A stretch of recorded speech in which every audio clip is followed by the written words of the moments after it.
Assalamualaikum warahmatullahi wabarakatuh. Halo semuanya, kembali lagi bersama saya Andi Setiawan SPD. Memulai karir adalah momen yang mendebarkan penuh tantangan dan peluang baru. Di fase ini kita tidak hanya belajar menyesuaikan diri dengan dunia kerja, tetapi juga mulai mengelola keuangan secara mandiri. Gaji pertama seringkali membawa kegembiraan tersendiri untuk kita. Namun penting untuk diingat bahwa mengelola keuangan dengan bijak adalah kunci kesuksesan finansial dalam jangka panjang.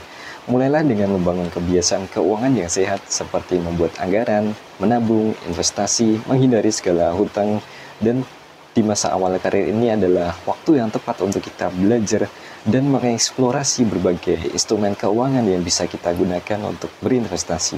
Jangan takut untuk mulai berinvestasi walaupun dengan nominal kecil untuk kita bisa belajar lebih baik lagi ketika mendapatkan nominal besar. Pelajari berbagai pilihan investasi seperti reksadana, saham, emas, dan pilihlah yang sesuai dengan profil resiko dan tujuan keuanganmu. Ingat, semakin dini kamu mulai berinvestasi, semakin besar peluang untuk bisa mencapai kebebasan finansial di masa depan dan bisa pensiun dengan tenang. Jadikan perjalanan awal karirmu sebagai fondasi yang kokoh untuk mewujudkan masa depan yang sejahtera dan penuh keberkahan. Pertama, kita perlu belajar tentang hidup nyaman sesuai dengan kemampuan finansial. Hidup nyaman adalah dambaan setiap orang. Namun demikian, kenyamanan seringkali dikaitkan dengan kemampuan untuk memiliki berbagai barang dan menikmati gaya hidup tertentu. Penting untuk diingat bahwa kenyamanan sejati berasal dari ketenangan pikiran dan kebebasan finansial, bukan dari tumpukan barang atau gaya hidup yang memaksakan diri. Jika kamu ingin hidup nyaman, mulailah dengan menyesuaikan gaya hidup dengan kemampuan finansial yang kamu miliki. Gaji bulanan adalah sumber utama keuangan bagi sebagian besar orang, terutama kita.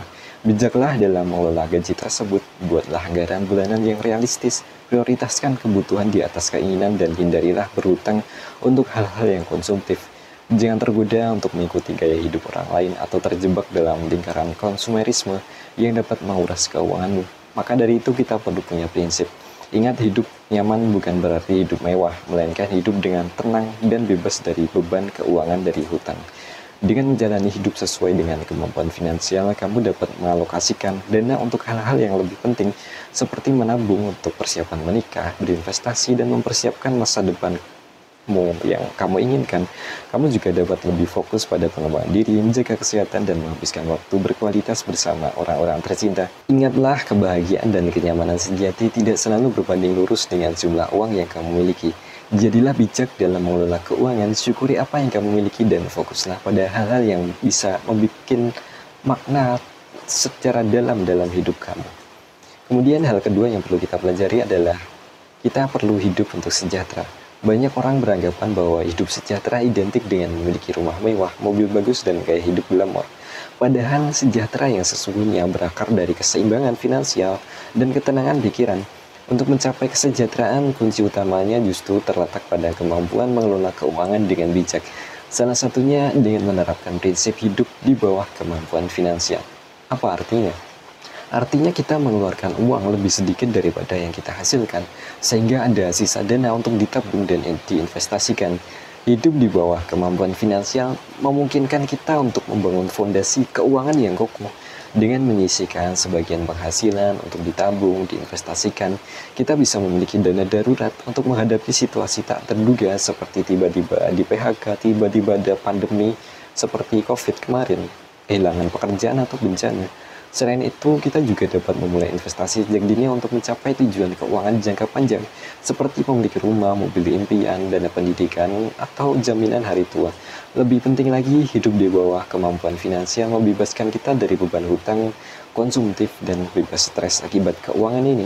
Kita dapat menikmati hidup dengan lebih tenang, fokus pada hal-hal yang benar-benar penting, dan bisa mengembangkan diri kita secara optimal untuk mencapai potensi maksimal diri kita yang bisa kita raih. Jadi jika kamu mendambakan kehidupan yang sejahtera, mulailah dari dini dengan mengelola keuangan secara bijak dan terapkan prinsip hidup di bawah kemampuan finansial. Lantas ketiga, kita apabila hidup bangkrut ya. Hidup di atas kemampuan finansial bisa bikin kita bangkrut, di mana pengeluaran melebihi pendapatan seringkali menjadi jalan menuju jurang kebangkrutan.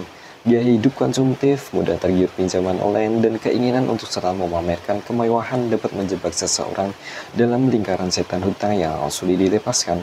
Tagihan menumpuk, bunga berbunga yang terus menumpuk kita, dan aset yang dimiliki tidak lagi mampu untuk menutupi kewajiban, membuat seseorang terpuruk dalam kebangkrutan. Kebangkrutan tidak hanya berdampak pada kondisi finansial, tetapi juga pada kesehatan mental dan hubungan sosial. Rasa malu, stres, dan depresi sering menghantui mereka yang mengalami kebangkrutan. Hubungan dengan keluarga, teman pun bisa terganggu akibat masalah keuangan ini. Kondisi ini menunjukkan betapa pentingnya kesadaran dan kebijaksanaan dalam mengelola keuangan sejak kita dini. Hidup sesuai kemampuan, menghindari hutang konsumtif, dan menabung adalah langkah preventif untuk mencegah kita terjerumus dalam kebangkrutan ini. Jika sudah terlanjur terjebak hutang, segeralah lakukan evaluasi dan cari solusi yang tepat untuk bisa melunasinya. Susun rencana anggaran yang ketat, prioritaskan pembayaran hutang dengan bunga tertinggi, dan jangan ragu untuk mencari bantuan profesional keuangan jika diperlukan. Ingat, kebangkrutan bukanlah akhir dari segalanya. Dengan tekad dan disiplin, kamu bisa bangkit dan kembali menata keuangan untuk mencapai kebebasan finansial dan ketenangan finansial. Kesimpulannya di sini adalah disiplin diri dalam mengelola keuangan merupakan kunci utama untuk menjaga arus cash atau cash flow tetap aman dan sehat.